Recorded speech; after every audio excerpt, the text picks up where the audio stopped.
Hello everyone, in this tutorial we're going to see how to install Python to Windows 10.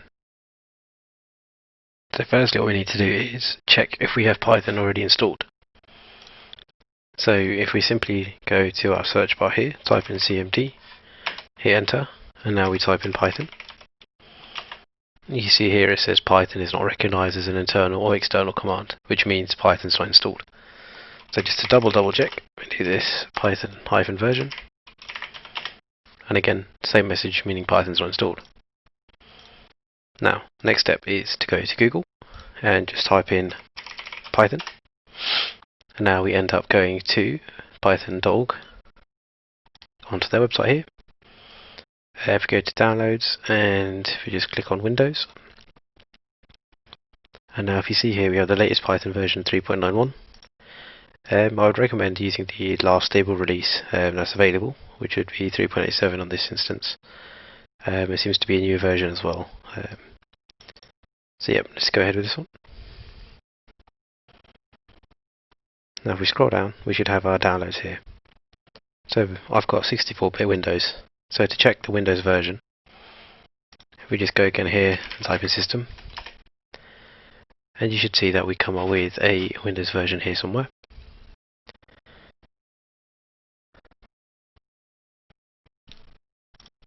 Maybe better off going to my computer. To go into computer, click on system properties here, and it should tell us, here we go, Windows 10. And we have a 64-bit operating system here under system type. That's cool, so we're going to take the 64-bit installer and just let that download. Right, and once it's downloaded, we just need to navigate to the file, so we can either just show in the folder, this is our downloads, this is the channel name, or just double click this, and we'll just hit install now. First actually, let's add it to the Python path. So what the Python path is just adding it so then the command prompt can pick it up as a variable essentially, so you can just type in Python and it should run it. But let's just install it first and we can get to that in a later video.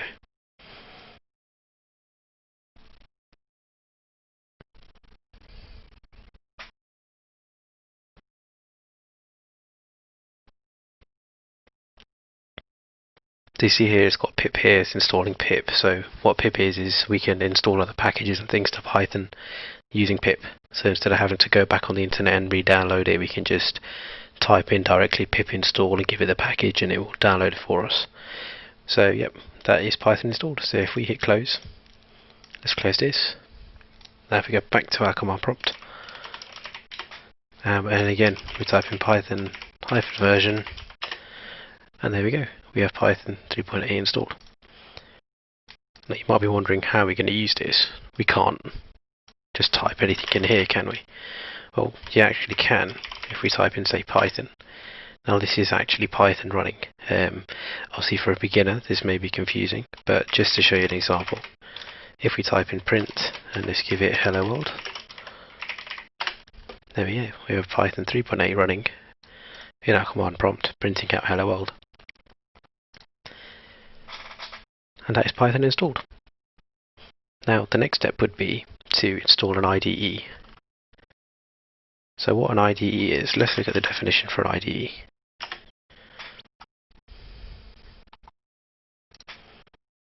So as you can see here, it's an integrated development environment. So essentially, like your Visual Studio codes and all that kind of thing, that at least you can actually visually see and create projects in Python. So PyCharm is one of the industry-leading Python IDEs that we can use, made by JetBrains. So let's just take that as an example, at least to get your project up and running. So if we just download a community version of PyCharm, and we'll download that. It's quite large, so we may have to give it a minute to download.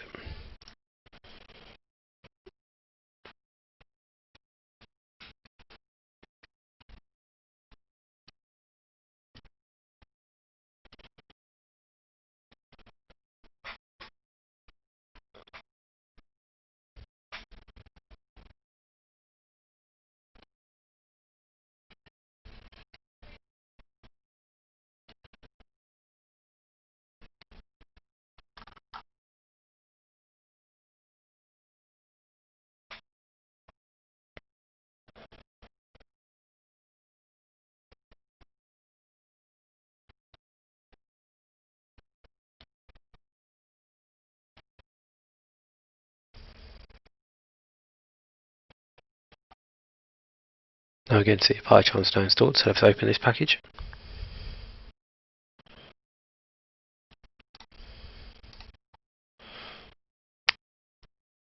Well, I think they just asked for a password there for me, but as this is not the admin account of this computer, so let's hit next on this one.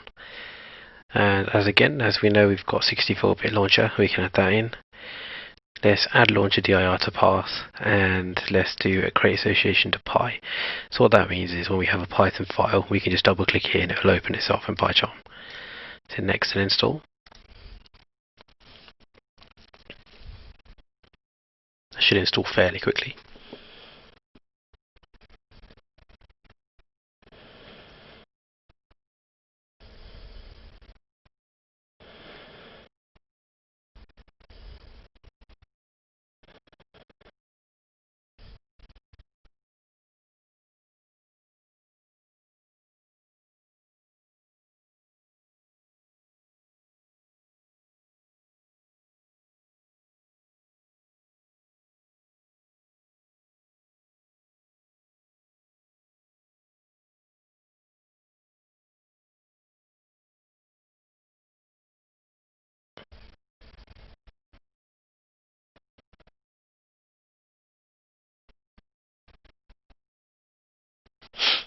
And that's it. So let's just select for now. I want to manually reboot later.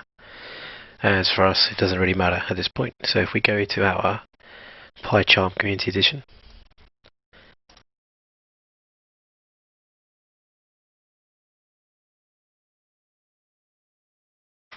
right, so now PyCharm's now open. Let's maximize it.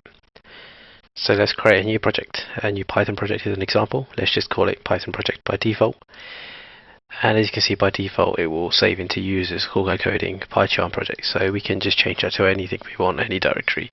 For now we'll just leave it as default. So we'll just leave all these environments the same as per default. We can get into each of these settings in a later stage when we have more knowledge around Python and we've actually got our main Python script running. So let's create that. And as you can see, we're creating our virtual environment. And it always gives you a nice little tip of the day every time we use PyCharm. But let's just close that for now.